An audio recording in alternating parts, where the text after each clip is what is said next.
The following program is being brought to you on the Voice America Empowerment Channel.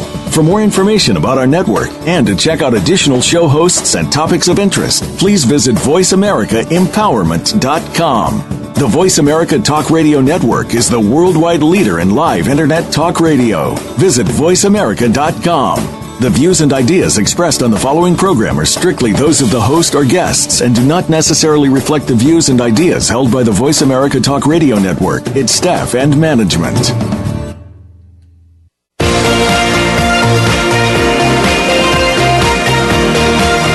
Welcome to Living Well with Ann Beal. Our show is a health show, a lifestyle show, and an empowerment show rolled into one. Get ready to hear some stories of success, healthy living tips, and suggestions to get motivated and live your best life. Now, here is your host, Ann Beal. Hello to you from Springfield, Missouri. We are at Cox South Hospital today, and I hope everyone had a happy St. Patrick's Day. I know we did, for sure. Yeah, it was great. Probably the best one really ever. Good. Maybe one of the best days of my life, actually.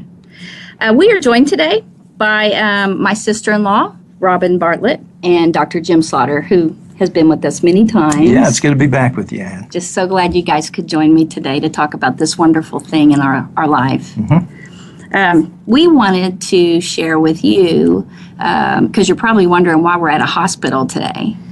We are here because my brother, Larry, and his wife, Robin, have been through quite an event, miraculous event. And we're going to have Robin share it with us today. And Jim and I were here observing with quite a few other people. And we just wanted to share it with you today because it was such a wonderful thing. So Robin, thanks for being here. Thank you for having me, Ann. I'm glad to be here Wonderful. To share this story. Yes, okay. And thanks for being here, Jim. My pleasure. Glad to be here. It's been quite a ride during all this, hasn't it? Yes, Wow. but emotionally exhausting Yeah. and physically exhausting. Yes, it has. So, Robin, let's start at the beginning, I guess, of the week. Was it last Thursday? Last Wednesday? What day was it? Tuesday. Tuesday. Yes. Okay. Tuesday. I had a planned back surgery for Tuesday that's been ongoing for a couple of years with back pain. So this is something we were looking forward to. I needed a disc replaced, and so Larry and I were really excited to get this going and get me healed so we could get back to our normal lives of being active together, the things that we enjoy doing. And he was with me every step of the way, Tuesday and Wednesday. Everything went great with me, and he's had a little bit of a cough for a couple of weeks, and because he had some bronchitis back in December, and I gave him antibiotics. So we've been talking about him going to the doctor, and he's stubborn, so he didn't want to go. He is stubborn. But when he left Wednesday night, little did I know that might be the last time we said goodbye at 10 o'clock, and kissed me goodbye. He was going home so he could actually bring some stuff back and pick me up the next morning, and we talked before he went to bed. And the next morning he called me early and said he wasn't feeling real good, and I said, well, let me call an ambulance. And he said, well, let me take my temperature and see how things go. And he tried to do things around the house. He said he didn't sleep well, that his back was hurting a little bit, and he knew that if he went to our family doctor, they'd send him to the hospital for x-rays, and it would just kind of prolong everything, getting answers, and he needed to be there to get me. That was his concern. Yeah, which is why he took so long. He kept wanting to be there for you. He didn't want anything to stop him from being there with me. And so he said he thought he would just drive himself to the emergency room, which he did. And I never heard from him. I would text him, and finally, I guess my phone was off accidentally, and the nurses came. What were you thinking? What were you planning? Well, we thought that he had pneumonia, and that's what he thought, that it was going to be a touch of pneumonia, and he would probably maybe stay in the hospital and get some antibiotics or go home with antibiotics. But that's what we've been thinking all along. He had a touch of maybe walking pneumonia. And you really wanted him to take care of it so Yes. he could be there for you while you're recovering for how long on your back surgery? 6 weeks or longer even. 6 weeks, yeah. And these are people, let me just add that for the last 4 years have been getting incredibly healthy. Yes. Larry has lost how much weight? 65 pounds. 65 pounds. And how much have you lost? 65. Wow. So they have been exercising and eating wonderfully and just have had a really healthy lifestyle. Yes, yes. And unexpectedly, what happened to Larry, but you were planning because you've been in a lot of pain for your back. And so that all was planned. Yes, And then Larry was going to come pick you up after he called, yes. and he was going to go to the doctor and then come get you, or did he just not want to do that because he was going to wait and then just take care of it? He was just going to wait and take care of it. Okay. And come on and get me. And I said, I feel like you need to go get seen. So he decided to go. And then he remembered, because I had used to work in the ER and registration, and he remembered Robin said if I want to get seen, tell him I'm having chest pains. And so it was all a matter of timing how everything worked out, because if it hadn't worked out, he would not be here. So he went in, and that's what he told him, which he actually was having chest pains. He just didn't know it. So they took him back, and they did a chest x-ray and did say he had a little bit of touch of pneumonia, but his enzymes were extremely high. So they immediately decided to send him to Springfield from Monette to our larger hospital. That's how he got here. Yeah, by ambulance. Okay, and so that's what when they were transferring him to Cox South, it was just for the pneumonia and the enzymes. Yes. And what do the enzymes mean when they're it not? It just shows all of the activity in his heart and the numbers of his oxygen. Okay, so they saw danger, Yes, of course, yes. or they wouldn't have sent him in an Yes. ambulance. Okay. All right. So what happened next? So I did receive a call from his coworker because he was concerned about the car being there, and she went up there so she could take our car home. He didn't want to leave it there. But he actually offered to bring his own car to Springfield I bet he did. drive himself. And they said, I don't think that's going to happen. So the next call I got, which I thought would be just that they got him in there and they've started him on antibiotics, but it was actually the cardiac surgeon telling me that they were taking him to surgery immediately, that he was having a massive heart attack and his heart was fully damaged. And my question was, is he going to make it? And he said, I'm going to do the best I can. The team and I will. And he knew of my surgery. I was just 2 days post of my surgery, and I told him I was on my way, that I would get there as soon as I could. And But how are you going to do that? I was trying to get things, and I didn't know, really. I mean, Well, it was really incredible, wasn't it, that he had the heart attack? Was it in the ambulance or when he got to the hospital? as they were wheeling him into the hospital to the cath lab, he was actually having the heart attack then. That's when the heart attack happened, and they could not do any test in the cath lab, just enough that they knew that there was lots of blockage, that he probably wouldn't pull through this. And the cardiac doctor, the cardiologist, called the surgeon and said, immediately come down here, we need to get him to surgery, which the doctor told Larry that they'd probably do stents. And then he said, no, we're going to have to open you up and do open heart surgery.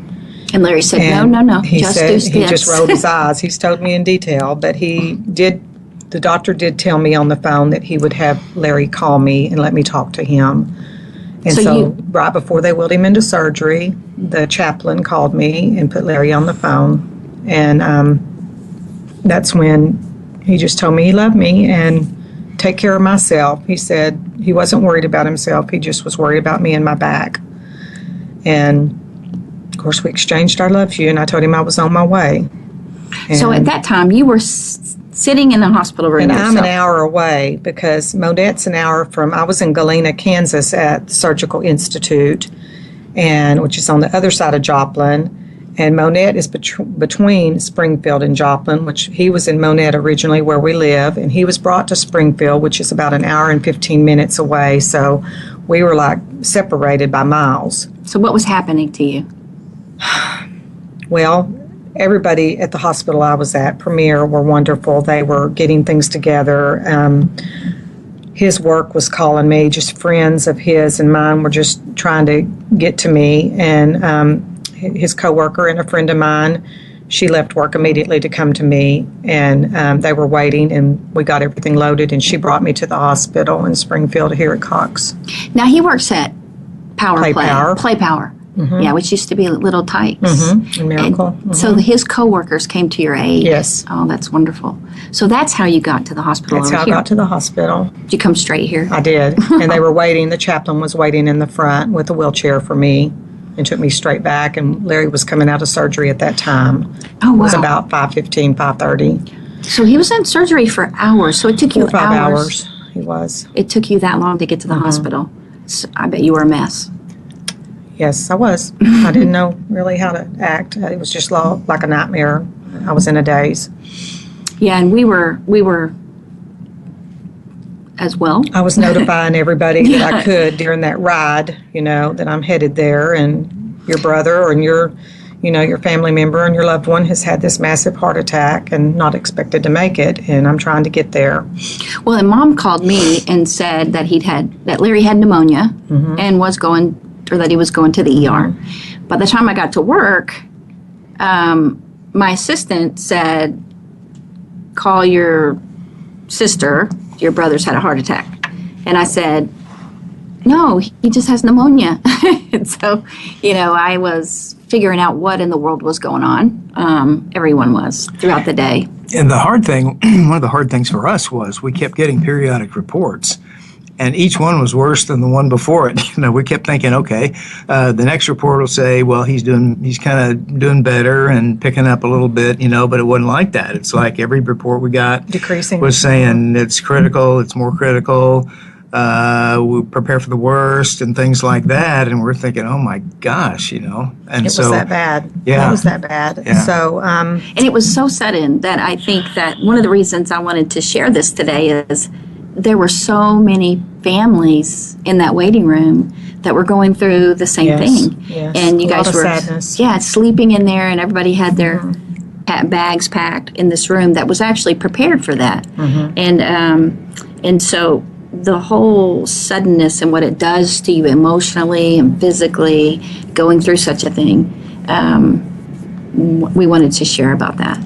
So I actually was told that at first he was having a bypass, and then one of the family members said a triple bypass, and then Joan said a quintuple bypass, 5. What was it actually? He ended up having a quadruple, 4 bypasses. Quadruple bypass. And there was a lot of sadness in that waiting room, and I was seeing miracles happen around me through people telling their stories, but that doesn't really affect you until you see it yourself or you experience it yourself. Right. It's not your miracle, and you're like, okay, they can tell their stories, and it's good for them, and I'm happy for them, but inside, I wanted my own miracle. Yes, you did. You wanted your own miracle. So did we. I don't think I prayed that hard, but we had a lot of people praying. There are prayer warriors going up all over the world for him through his company, and they go through France and Canada. Everybody was praying. Larry has vendors and people that were notified, and everybody was praying. Yeah, and we got a lot of people praying, and churches on Sunday were praying all over the world for him. So when he came out of surgery, he was asleep, Yes. and you saw him. Yes. What did they tell you at that point? Well, first I saw the doctor. The chaplain brought us into the conference room, and my Larry's coworker was with me the whole time. And he just looked at me and said, Larry is a very, very sick man, and proceeded to tell me about his bypasses and how he did and how healthy he was. And I looked at him and I said, is he going to die? And all he could say to me is, most likely. Wow. Yeah. That doctor was, I wondered last night, was he just so negative? But he was seriously saying he was very, very, very critical, and wanted you to know that. Yes. Did you ever flat out ask him, is he going to die? Yes, I did. I asked him right then, is he going to die? And he said, I can't tell you he's going to live. His whole heart is totally damaged. There's not an area in his heart that's not weak. It's just fully damaged. And I don't think he's going to make it. And of course, I broke down. I was continually breaking down, and I got to go see him and hold his hand. And of course, seeing your husband with 25 machines on him and 20 bags and just machines everywhere. And he's always been my rock. I mean, I've depended on him for everything for 14 years. He's taken care of me, and to see him so helpless, I couldn't imagine my life without him. And they were telling the rest of the family to prepare, Yes. prepare for him to be gone. And so we got in the car and took off up here. Your kids got in the car and took off up here from Dallas and Texas and Yes. Tyler and everywhere. You guys are really, really close, Robin, Yes. as a couple. You work out together. You do almost everything together, and that when you see that, it all of a sudden it came to my mind. What about my marriage? What my relationship is. Ann and I, we spend, like you guys, do a Yes. lot of time together, and we do things together, and it was a shocking thing to think about your situation and then make it relative to our situation, what it would be like. And so I think it made the impact for me even heavier, knowing what was happening with you. In fact, that was one of the things later I'd like to share a little bit more about is the effect on me, what this has done to me. And there are many facets of what I've experienced in getting to go through this with you guys.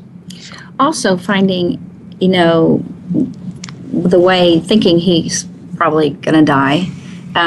Someone in our family who hasn't even been sick. I mean, he's 60 years old, and I couldn't think of a time that I could remember that Larry even being sick. I mean, I know he probably had colds and stuff, but I really don't remember ever.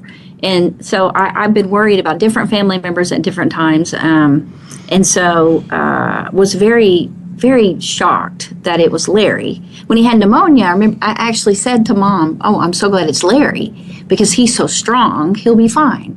And this doctor said the pluses for him is he began 4 years ago changing his lifestyle as far as his eating habits, which he ate very healthy, exercising daily. There's not a day that goes by that he doesn't exercise of some sort. So his liver, his lungs, his kidneys, neurologically, everything was so healthy. And he said that's what's going to pull him through if he gets to that point. Because when you lay there so long, of course, at that time, they really didn't feel like he had pneumonia. They tested later, and he did have a touch of pneumonia, but that's not, and they said that his heart was so weak that it couldn't fight back the pneumonia, and that's where the massive heart attack happened because it was been a progression over the years, dying out, being so healthy on the outside, but his heart was so bad, and he could have had the heart attack at any time. And he just bowled Sunday before, this Thursday that it happened. And but if things would have gone the way, just a tad second differently, like he would have gotten the car to come and get me, or gone to the doctor instead of the hospital, or not told them that he was having chest pains, he would have died. Yeah, he would have died. He would have died. And I think the shock is so much more because he has never been in the hospital. Never been in the hospital. He's never had he broke his arm last year. And it was day surgery. That was last year. skating. It's, Skating almost last 60 year. years old, skating, Yeah. things he enjoys, but never sick. In fact, Cox was looking for records for him, and they couldn't find. I said, he's not sick. He's healthy. I mean, his blood levels, everything's always good. They found no medical records for him. Nothing. And so, but the doctor at this time, when I saw him the first time, said his heart is working at 20%, and the rest of it is 80% on a pump, a balloon that is inside of him, keeping his heart going, and he's on a ventilator because he can't breathe. So it didn't look good at all. And we're saying that because of course, we would be here talking like this if he had passed. So we're just taking you through all of the highs and lows and highs and lows. And we actually were told many times that Larry was dying. And so it has been just an incredible experience, one I would never want to go through again. But it has changed all of us, and probably all our family and all our friends and all the people have been praying for him, because it really makes you stop and think, which it did me. I thought, oh my gosh, I just got to get my health better. It can happen to anyone. If it can happen to him, it can happen to anyone. And it does frighten you that it could. So, Well, and the fact that we can look good on the outside, and yet there can be issues on the inside that we don't even know about. And so it reminds us of the importance of taking every step possible to stay healthy in every way. And when it's mentioned that it's Larry that had this heart attack, to his friends and family, everybody's Larry, not Larry. He's the healthy one. He's and Larry himself has always said that. He said, "I'm not going to die. Look at me. I'm healthy. I've lost all this weight. I don't take medicine at all." You just never know. Well, and to his history, he did smoke. For how many years did he smoke in the past? Probably close to 40 years. Close to 40 years, yeah. And he had quit. And so he hadn't smoked in quite a while. So he didn't, that's part of what had hurt his heart. The heart doctor said that over a progression of the years that has killed out his heart. And it's interesting that cigarettes work like that you wouldn't know. And you can go on with your life after stopping 20 years, 10 years, 3 years, 4 years, and you can be just as healthy as can be, except inside your heart it's damaged. So the traumas that come through life, the unexpected traumas to your body and sicknesses you can get, if your heart's already damaged, then it cannot be as strong to fight that off. And so for him, if he had not had that, he probably could have fought off the pneumonia and not had the heart attack. Possibly, but along with stress this week and just a number of things, it just probably exploded into the main part of the heart that took over. And we don't really know. Don't really know. They look back and they try to make sense out of it. And so we don't exactly know. He knows that the pneumonia and that he'd been so sick and trying to breathe, and pneumonia does that, just struggling. And then he continues doing everything he did before, even though he was sick. Yes. And he was doing the 30 push-ups for 30 days. Mm-hmm. And I said that to him, and he goes, well, I've been doing that long before that, but I just joined the competition. Mm-hmm. And so he does incredible stuff, and he expects a lot from his body. Yes. So what happened after that? So I stayed at the hospital. My daughter came from Texas. My kids have rallied around me and just showed their love and support to me like kids should. And I so appreciate them. I couldn't ask for better kids because I went from the hospital, major back surgery, and they did anterior, so I've been cut from my stomach, so I'm trying to heal also. And but my place is with Larry. He's my life, and I need to be here. And so my daughter they were all got together, and she was on her way, so she was with me. And I was in the waiting room overnight, and the nurse came and got me and said, Dr. Steinberg wanted to talk to me, and he held my hand and told me that nothing has changed in the 24 period. They thought that if he can get through the first 5 hours, we would accomplish something, but nothing has changed, no numbers, no stabilization, nothing. And he said that the next step, that Larry's organs would start shutting down. Now that was because of the pump, having the pump on there. If you leave it on too long, it starts doing damage to the other organs. That's what they try to get out. The pump is one of the first things, and you have to lay still, and they can't leave it in usually more than 2 or 3 days. That's a goal that they try to reach for, is the pump out. And that was scary when we found out that he was alive, but it was the heart pump that was keeping him alive, and that they could only, but there in a couple of days they would have to take it out. Yeah, regardless, but that pneumonia would surely set in, and then all of the other organs, the liver and stuff. And he was basically, and I asked him again at that point, with my daughter there with me, and, is he going to die? And that's when he said that, the organs would probably start shutting down. He was preparing me, I believe, to the next thing that would happen, even if it was days away, that I would have to make that decision to turn the machines off, which I couldn't imagine. I couldn't imagine. I couldn't even think that way, which it was going through my mind, but everything that was going through my mind is all of our time together, and I couldn't imagine my life without him. So everybody continued to pray. Yeah, everybody really, we let them know that they're going to take the heart pump out tomorrow. And the way that they described what could happen was pretty grim. Yeah. That, they'd take the heart pump out, which was dangerous in itself, because if his heart would continue pumping or not on its own. And then the bleeding out, right, that he could bleed out, whatever that meant. And it just sounded really bad, didn't it? But their plans were to take it out on Monday and to let him try to stabilize throughout. They were going to start weaning him with the numbers, which I still don't understand that, on the Saturday and Sunday on the heart pump and the balloon. Weaning it has to do with heartbeats.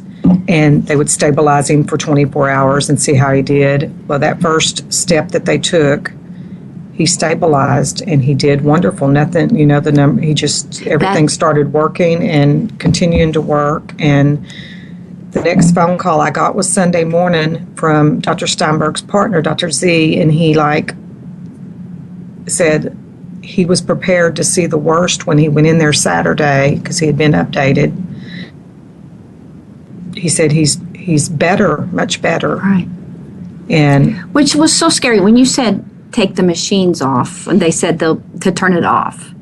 I thought that meant let him die. You would turn it off because he can't live on his own. And there were different people in the waiting room talking about how scary it was for them that they had to make a decision. And but actually, it's a chance. What you're doing is giving him life. It's to see if his heart can continue without the pump. Mm-hmm. Because the longer you leave the pump in, he's going to die. Mm-hmm. And they actually described in detail what would happen to him, organ by organ by organ, mm-hmm. which was pretty gruesome.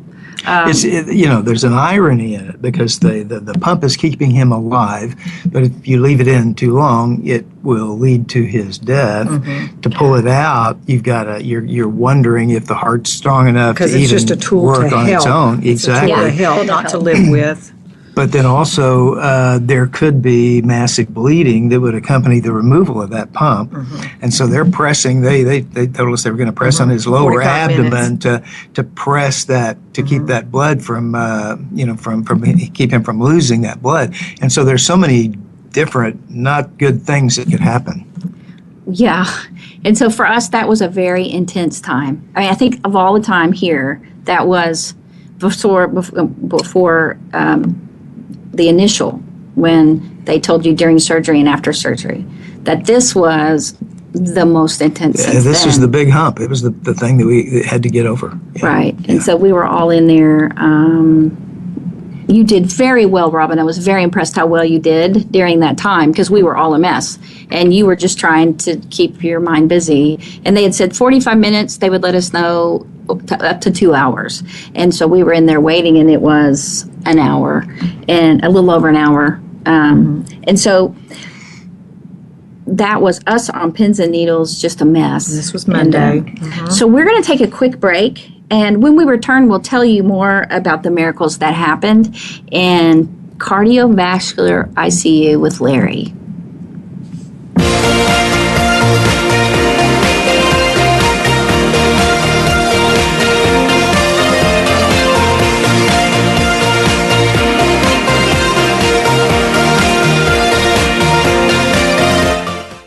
Follow us on Twitter for more great ideas at Voice America Empowerment. What makes you the best you can be? Is it money? Is it success? Maybe it's love, a good career, home, and family. Could it be a bit of all of these things?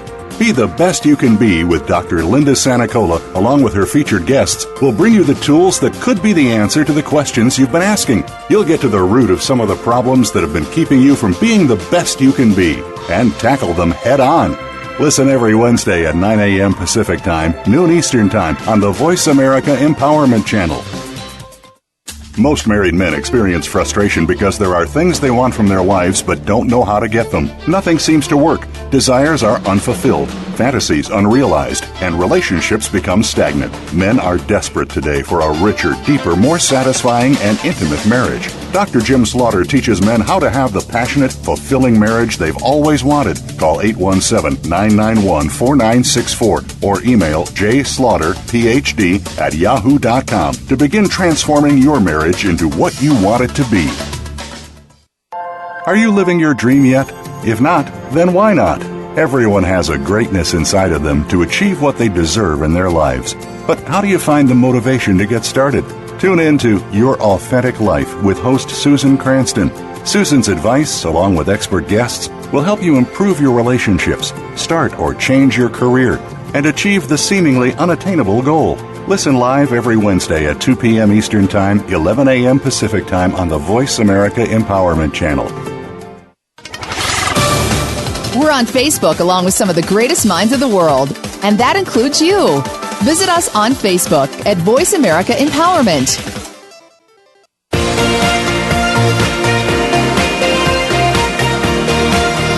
You are listening to Living Well with Ann Beal. We'd love to hear from you with comments and questions about the show.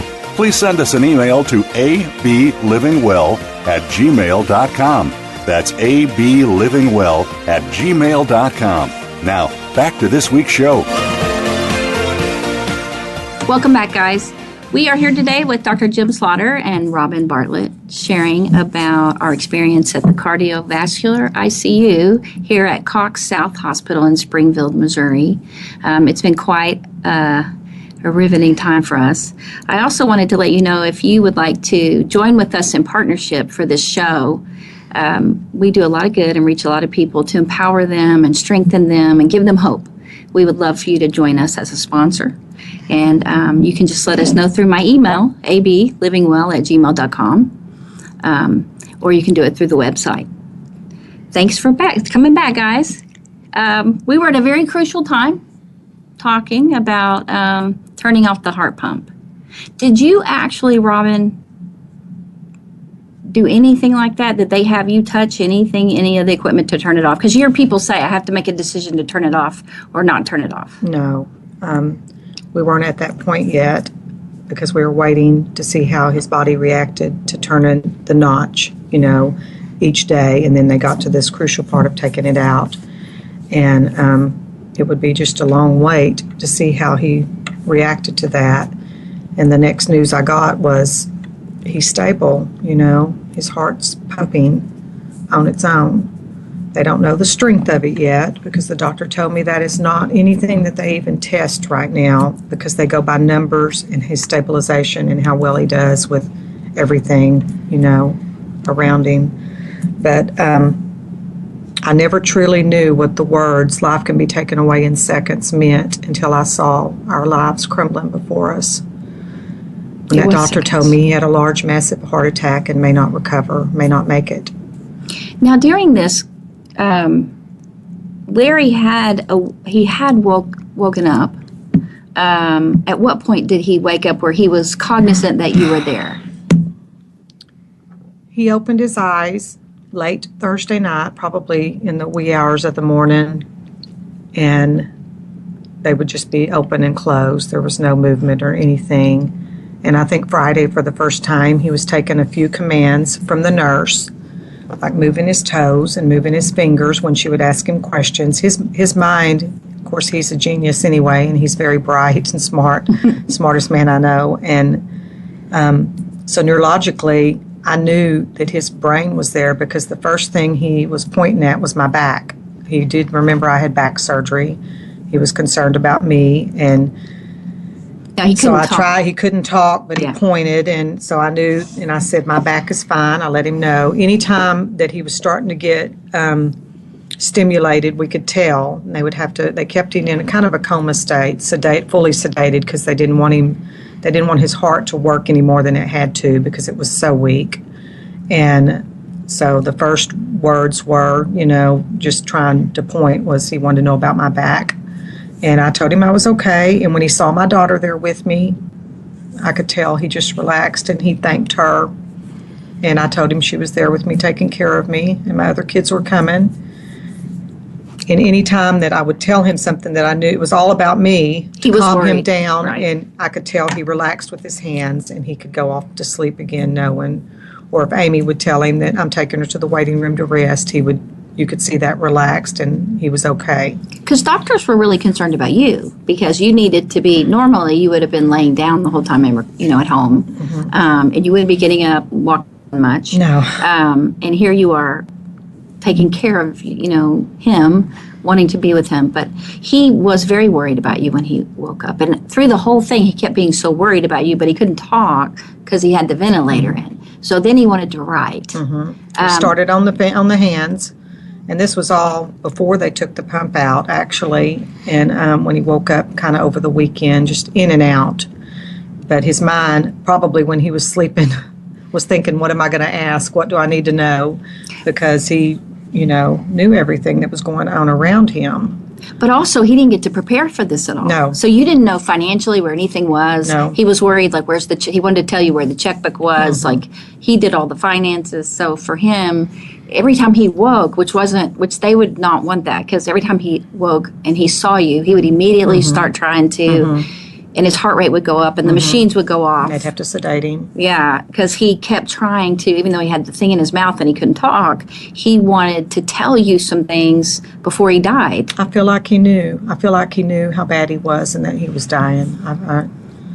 And so they kept having to calm him down, give him mm-hmm. medicine to stop. He did get to write a few things, though. Do you remember what they were? The first thing he wrote, the nurse held her hand up there and let him write, and he wrote the word clothes. That's the first thing he ever wrote.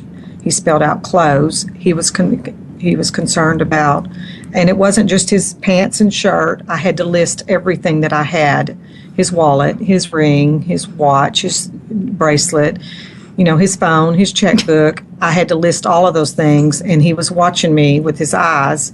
And when I said, that's all I have, then he was able to close his eyes and he's relaxed.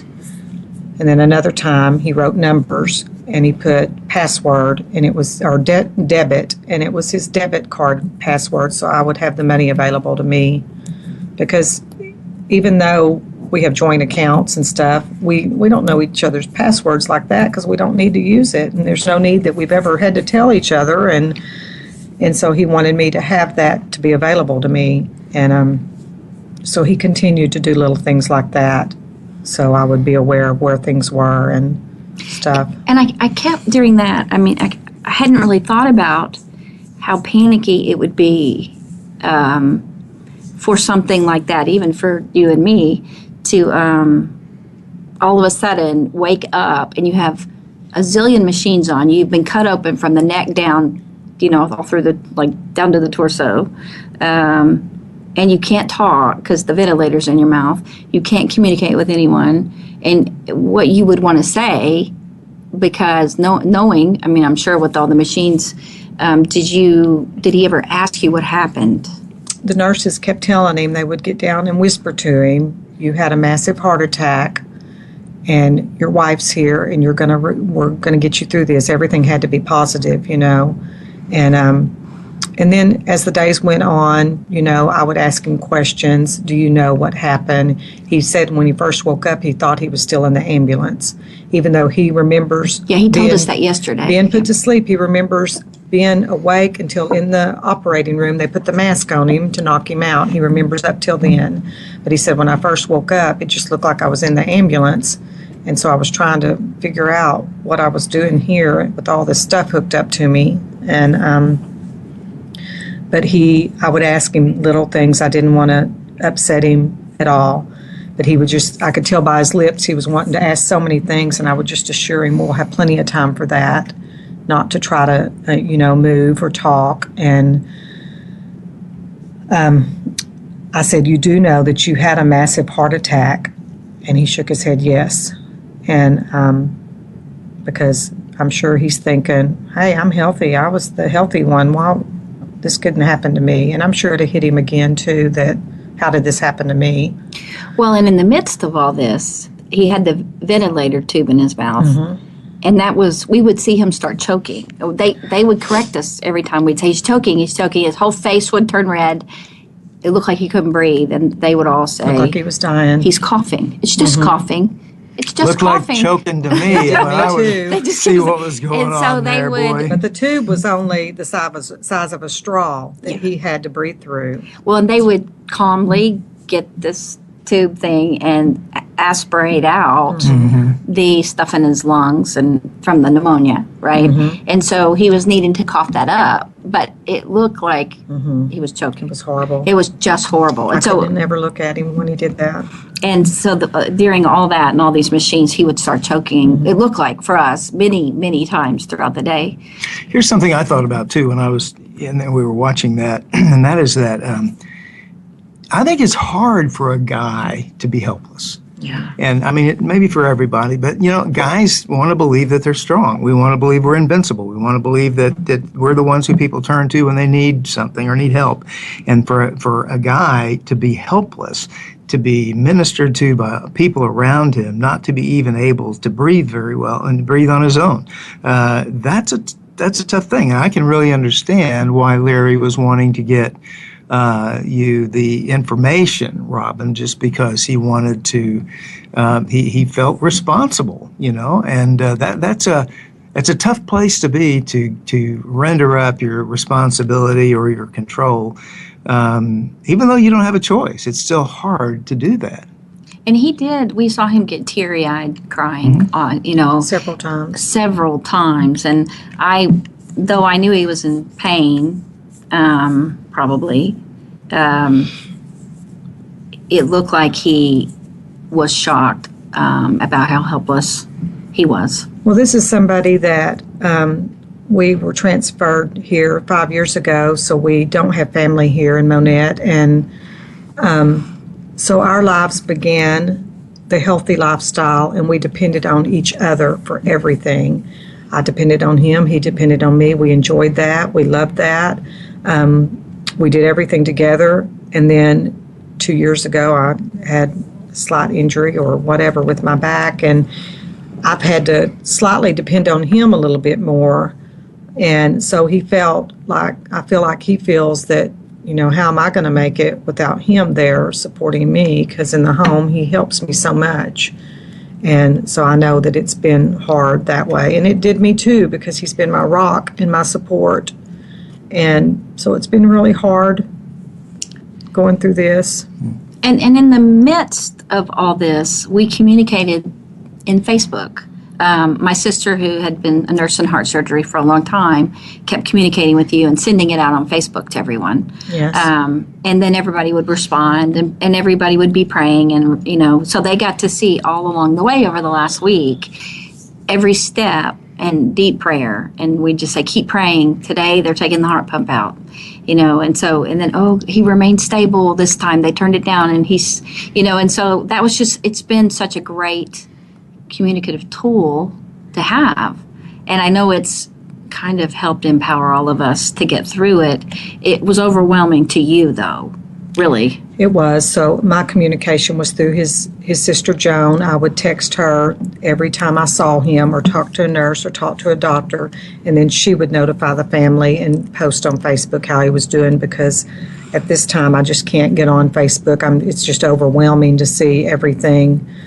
Talking to Larry, because it had started people asking about me and my surgery and how's Robin, and him responding, and it was really hard seeing him, knowing how healthy we thought he was, responding how well I'm doing and step by step with my surgery, and then suddenly that stops and it's all about him, and the questions were about him and is he going to make it, and how, and I just couldn't handle all that. So I have to kind of step back from Facebook right now. Yeah, and it is terrifying to realize in a second how things can flip.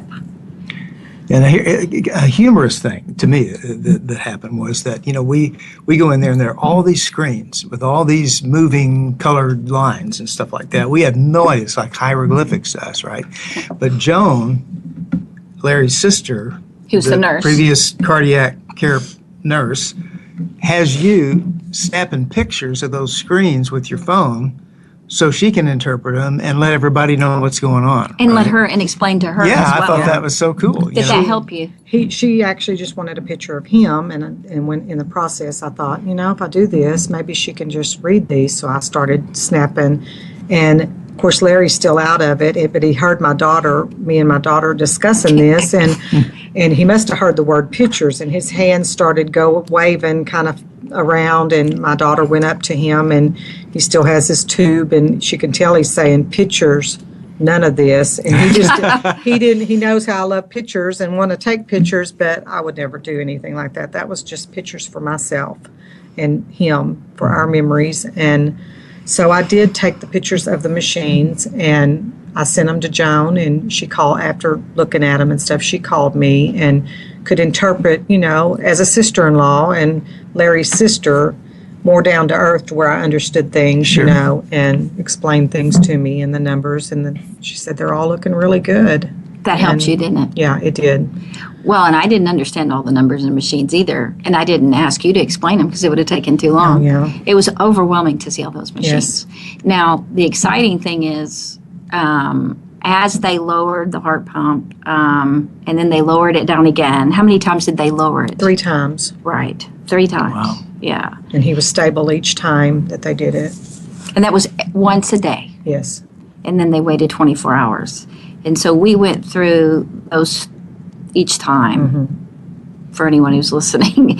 And so a lot of other people in the waiting room were also going through things like this. And I'd never seen and never realized how supportive everyone was of each other. You had all these people. We've just, I've met friends there, I think, for life because they're going through the same thing. In fact, one lady that I had been seeing everything posted on Facebook because we had mutual friends that we did not know about.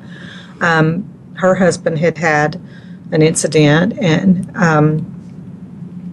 I realized that that's the person everybody on Facebook was talking about. So she immediately came to my aid because he was stabilizing, and they all have food there, and she gave me a roll of quarters to keep if I needed them, and just another lady that was going through it, she did the same thing, and it's just like a family there because we're going through the same thing, and unless you're going through it, you don't know.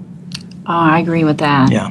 And everyone had their sleeping areas. Like they're all set up in little squares for each family to have their beds, their couches. They had plug-ins where you could power up your computer, your phone, TVs, and they actually turn out the lights at night so everyone can sleep as best as they can. But in the middle of all that, we would hear Lullaby. a lullaby song all of a sudden, and somebody said it almost felt like they were in heaven. There was somebody, one of the ICU people said they thought they died and gone to heaven. Over the sound system. Over the sound system. When a baby's born. Every time a baby's born. And so I was sitting there, I was like, what is that? And then you told me a baby just was born. And it was a wonderful added aspect to the stress we were going through. Because you feel like there might be a life being taken away where your situation is, but somewhere there's one being given life. And how many times did we hear that? Yeah, it's lots. Yeah. In fact, at one time it was 3 in a row, and somebody goes, "Was it triplets?" It was very nice. Whoever thought of that was It's very soothing to hear it. Yes, very soothing. And it did sound like heaven, whatever we would think heaven would be like. It was very heavenly. I was thinking, we were all anticipating the removal of the pump. We knew that was probably the big thing that, what was going to happen then. And when I heard that, I felt actually confident before that was removed, and yet I don't know that I had any reason to be, but because they made it sound kind of quite daunting. Really negative. But then after it was removed, and we discovered that he was he was his heart was pumping on its own, and that there had been a minimal amount of bleeding, and that everything, I mean, really couldn't look much better at that point than it did. And I mean, I just in my own mind and heart, I knew he was going to make it. Well, and that was the scariest. I think the scariest time for me was when they actually said they were going to remove the pump at 11 the next morning, and you kept wanting to find out when it was. And so you got there early and spent really good time with him. And he still didn't have the ventilator out at that point. No. So he couldn't talk, but he would write. Because you knew that could be, and probably he knew too, that with the pump coming out, either he would live or he wouldn't live. It could reverse everything in a matter of seconds. So what did you guys do in that time? Well, I just held his hand, and he would squeeze my hand, and we just knew, being there with each other, how much we loved each other. And throughout the whole time, from Thursday till now even, I would just whisper in his ear, come back to me and fight for us. You're my life, and we need each other. We have so much more living to do. And at one time, he shook his head yes, but I would just keep telling him, fight for us and come back to me. Was he writing stuff for you that he wanted you to know? He wrote some stuff, and he's always had a sense of humor, maybe a dry sense of humor, but he has a sense of humor. And when he saw my daughters and I together, my other daughter had come Saturday night, but when he saw the three of us together, he immediately pointed to all of us and wrote, "Are you shopping?" Because he knows, you girls get together, you like to shop. And so he, it helped knowing that his brain was still very active, because that just shows it, because I could see little things so his brain was very active, and that was good that he was able to express some of those things. And for us, he communicated. He was glad that we came, thankful for that, grateful. When we walked up for the first time, and Robin actually had you and I come over by his bed, and he saw you, took your hand. I was kind of standing behind you, and when he saw me, he just reached out his index finger towards me, indicating that he wanted me to take his finger. I took hold of his finger, and he was trying to, I think it was like he was trying to say thank you, he was nodding, or something like that, And he was doing his eyes. It was in that moment I felt incredibly, extremely close to him. And it was just his finger. I was holding his finger, And his thoughts are, and I know this because he's done this with my daughters and my son, and is he's really actually thanking everybody for being here for me, because he knows that he's being taken care of, and he's got the care that he needs. But again, he's worried about my back, and so he's just grateful for everybody that's surrounding us. And I have been grateful for my pastors and my friends that have come, surrounded me. And one dear friend that I work with, she spent Friday and Saturday all day with me, and I don't feel like I would ever be alone. I have enough friends that would surround me with their love, and they would do anything in the world for me. People have been bringing stuff to me. And did you realize they would do that? No, I really didn't. Because you're not real good at asking for help, No. are you? No, I know. And I could really tell that you, because in the beginning you were saying, he's all I have, and he's my life, and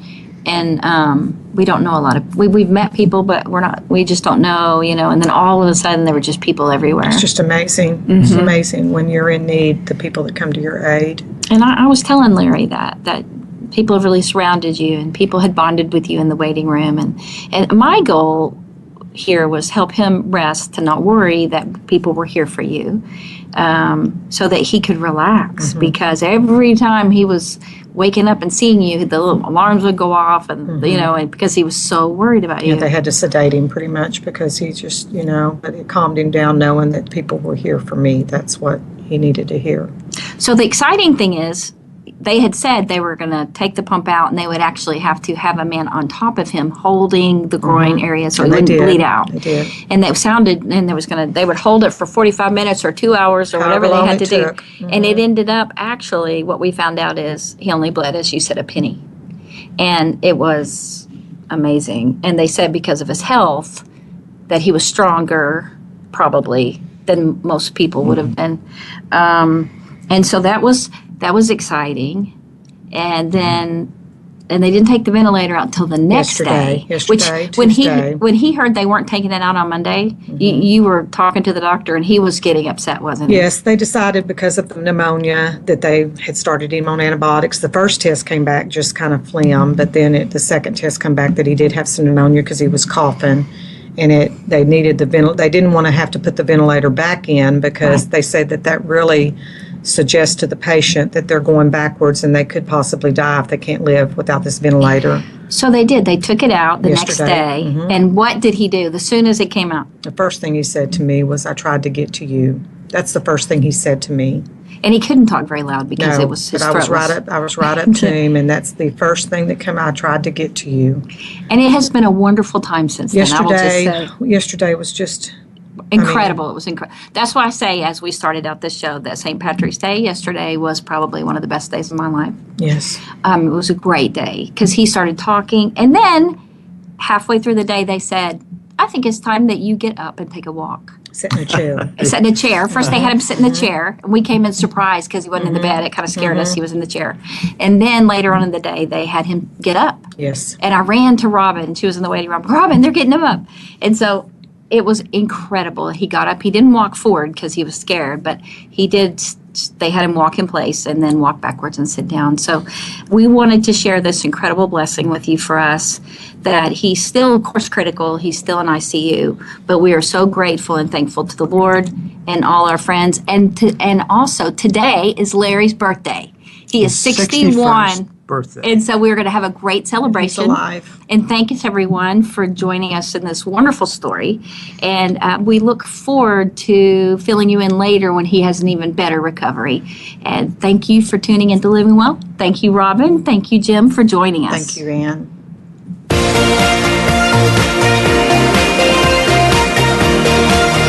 Thank you again for joining us. Living Well with Ann Beal airs live every Wednesday morning at 7 a.m. Pacific Time, 10 a.m. Eastern Time on the Voice America Empowerment Channel. We can't wait to see you again next week.